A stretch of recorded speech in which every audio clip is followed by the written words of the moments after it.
Hey everybody, welcome to Crack a Pack Tuesdays on the Mana Leak. I'm John, as always, and not as always, we're in real life. Hi. Yeah, we're not on MTGO today. We're going to be cracking a pack.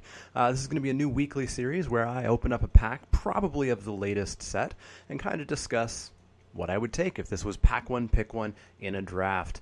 Now, I did pretty okay at the Dragons pre-release. I walked away with 7 packs, second place out of 20th. So I'm going to open up one of these Dragons packs, and we're going to see what we'd take. So let me grab this pack here. Let's open it on up. Hear that sound of a real pack being opened. And first up, we've got Coat with Venom. So Coat with Venom is a single black instant at common. And it says target creatures get +1/+2 and gains death touch until end of turn. I was kind of down on this in the set review. I compared it unfavorably to Necrobite, and I was kind of wrong. This is actually pretty good. The one single mana is really, really good. You can keep this open easily, and it's not as easily telegraphed as, a 5-mana removal spell or something like that. I would consider this relatively good removal. Of course, you have to have a creature and you have to be set up for it. I don't think it's first pickable at all, but I think I'm going to take this relatively highly in draft. I'm pretty happy with that. Next up, we have Kolaghan Stormsinger. This is a single red creature human shaman at common. It's a 1/1. It has haste. You can megamorph it, and when it's turned face up, target creature gains haste until end of turn. Well, it's a 1/1 for 1. It has haste. That's kind of cool, I guess. It has megamorph, so it could be a 2/2. Overall, this just doesn't seem that great. It obviously wants to go very specifically into an aggro deck, and even then, I think there's just better creatures. I don't think I'm going to be picking this very highly at all, to be honest. Next up, we have Student of Ojutai. This is a 3 and a white creature human monk at common for a 2/4 that says whenever you cast a non-creature spell, you gain 2 life.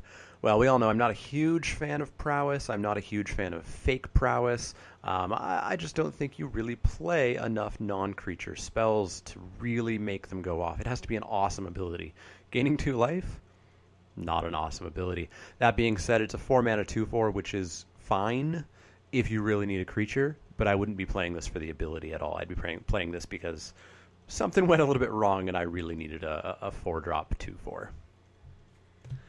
Next up, we have Shambling Goblin. This is a single black 1/1, and it says when Shambling Goblin dies, target creature and opponent controls get -1/-1 until end of turn. I haven't really seen this guy played at the pre-release, but he seems okay.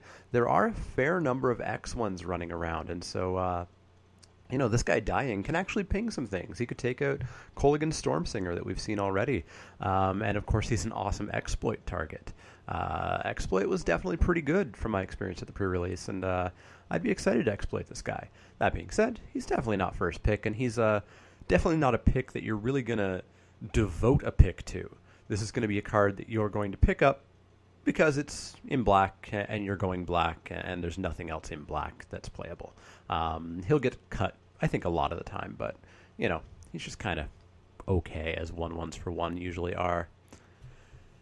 Next up, we have Sheltered Eyrie. Sheltered Eyrie is 2 and a green for an enchantment aura that enchants lands. That enchanted land has tap, add 2 mana of any 1 color to your mana pool. So your land, instead of tapping for 1 green, can tap for 2 blue or 2 black or whatever. It is mana fixing, which is pretty good if you're trying to go 3 colors or 4 or 5 colors. I don't know if I'd really recommend that in this format. This is definitely a 2-color format with a light splash. And I don't think Sheltered Area is really what you want for the light splash. I think Evolving Wilds is. I think Explosive Vegetation could be decent. I just don't think Sheltered Area is all that good. It's going to get removed a lot more easily than just a land will. And, I just think it's slow. And I think there's a lot of other things you want to be doing on turn 3 anyways. Next up, we have Zephyr Scribe. This is a 2 and a blue, 2/1 creature that says pay a blue, tap it, draw a card, then discard a card. Whenever you cast a non-creature spell, so fake prowess, untap Zephyr Scribe. I love this guy. This guy is awesome. I played 2 in my pre-release deck. I went blue-black, by the way. I chose Ojutai as my brood and proceeded to open 4 black rares. So Ojutai was out the window and Silumgar came on in. Zephyr Scribe was awesome. Looting is awesome. I love doing it. I looted myself down to 3 cards in one game, but I won that game probably due to massive card advantage. This guy's great. I am not going to first pick him probably, but he's pretty darn good. Yeah, this is going to be a high pick for me. This is going to be a high pick for a common. If I'm in blue, I want this guy. I maybe want two of them. Maybe. But yeah, he's just a solid creature. I'm pretty happy with him so far.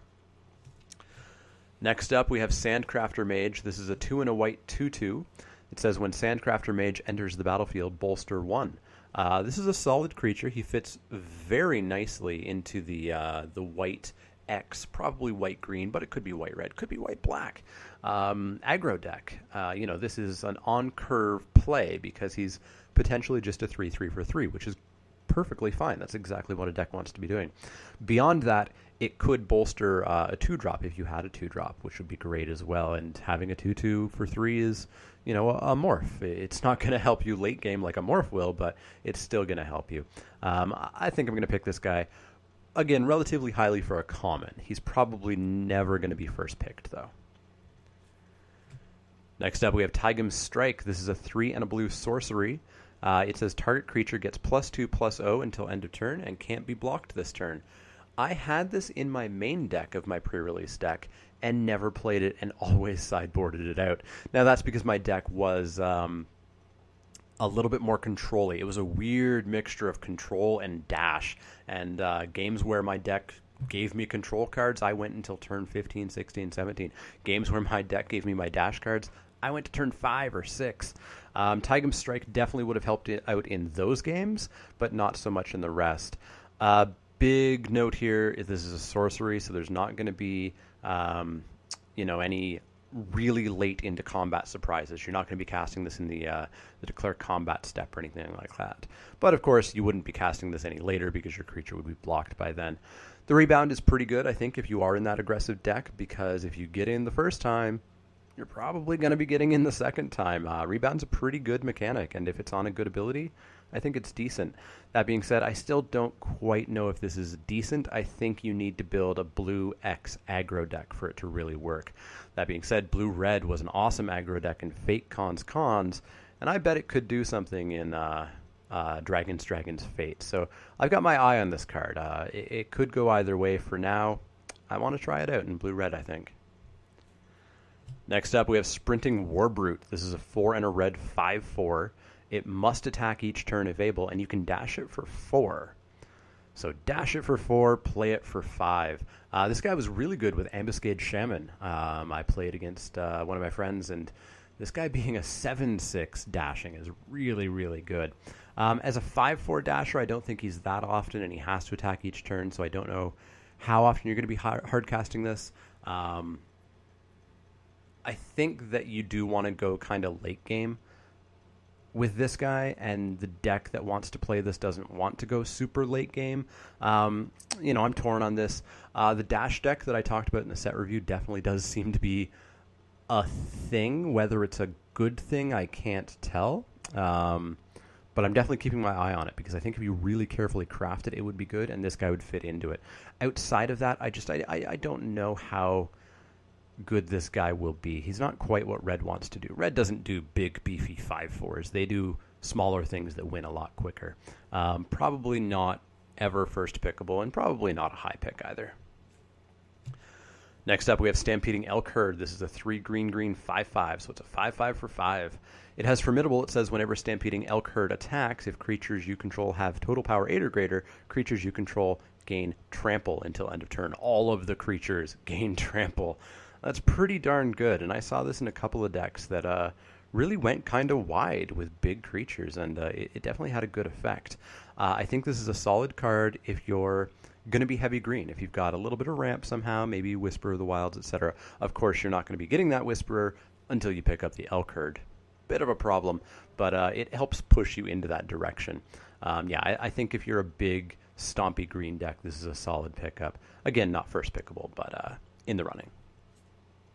All right, we're on to uncommons, and we've got a bad one here. Battle Mastery. This is a 2 and a white enchantment aura. Enchanted creature has double strike. Got some hate on the set review for talking about double strike and how I think some people overvalue it, and I absolutely still stick to my guns that people overvalue double strike. It has to be on something really, really good. The 1/1 flyer with double strike that can megamorph into a 2/2 flyer with double strike, I'll renege on it. I think it might be okay. I still haven't played with it. I didn't actually see anybody else play with it either, so I still don't know, but I've got a feeling it's probably better than I gave it credit for. Battle Mastery is still trash. Don't play this card, ever. You're going to get blown out. You're going to get so blown out by this card. Don't take it. Don't play it. Yeah, just garbage. Next up, we have Lurking Arinx. This is a creature cat beast. It is a 3/5, and it has Formidable as well. So for 2 and a green, target creature blocks Lurking Arinx this turn, if able, if you have Formidable, which is 8 power or greater.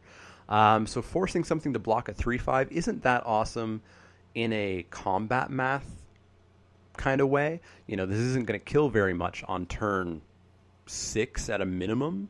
But the real value of this guy comes from, you know, hopefully some other people on your team getting through.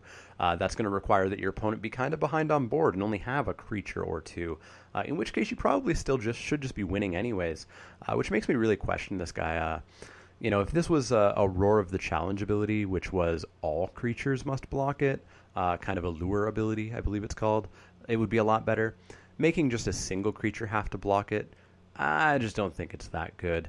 It'll help you get through in some games, absolutely, but I don't think this card's good. I'm not going to pick it highly. I'm probably not going to pick it on purpose ever. Last uncommon, we have Ojutai Monument. 3 mana for an artifact that you can tap for a white or a blue, and then you can pay 4 white-blue to give or to make Ojutai Monument become a 4/4 white-blue flying dragon creature until end of turn. People were really hyped at this in the pre-release. I was down on this in my set review, and I'm still down on them. I don't think it's right to play these very often. I saw them played sometimes. I saw them made into dragons sometimes. Didn't usually do much, and it was far too late in the game a lot of the time. And that was in sealed, where I could arguably play these guys. I don't want to ever play these guys in draft. Yeah, not looking to ever take this and probably never play it. Let's see what we get for the rare. We get Ojutai's Command. This was my promo rare at the pre-release, and I was very sad to see this card. People love it for constructed. I don't think it's very good in limited. You know, I'm never really going to want to return a 2-drop to the battlefield. I'm going to have something awesome. I'm going to have Anafenzo or something that is a really powerful 2-drop. I don't want to return, you know, a bear with this card. That's not that awesome. Gain 4 life, never doing it. Draw a card, that's good, I like that. And counter target creature spell, that's pretty decent. The majority of the spells that are going to be in limited are creature spells, so that seems fine. But it's 4 mana, it's 2 colors. I don't like Ojutai's Command for limited. I would not take this very highly at all. I would definitely not first pick it. I'm just not a fan of it. I actually considered splashing for it. I went blue-black ultimately, as I said. I considered splashing for it and just didn't even see the worth in wasting some land slots on planes and anything like that. So I just didn't play this card at all. So I'm not looking to first pick it either. And we've got no foil. So, a little bit of a weak pack. I'm actually considering the 2 commons that I said I probably wouldn't terribly consider. I'm looking at Sandcrafter Mage, and I'm looking at Zephyr Scribe. Yeah, looking through the pack, I don't see much else that I would even slightly consider. Yeah, it's down to those 2 cards, and I like both white and blue in this format. The Looter seems pretty darn powerful to me, and the Sandcrafter Mage seems decent to me as well. Ultimately, I think it would come down to whether or not I'd prefer to be playing a more card advantage, tempo, control-y deck, or if I want to be playing white aggro. Ultimately, I think I'm going to have to go for the control-y deck. I'm going to go with the Zephyr Scribe, I think. The card advantage is just crazy. Being able to throw away the lands that you don't want, being able to throw away other stuff you don't want, just works out really well. Unfortunately, a little bit of a weak pack for our first pack here. I definitely want to hear what you guys think. I want to hear what you would have taken.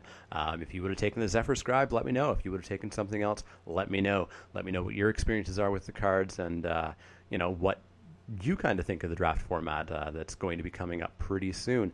I'm definitely here to learn from you guys as much as you're here to learn from me.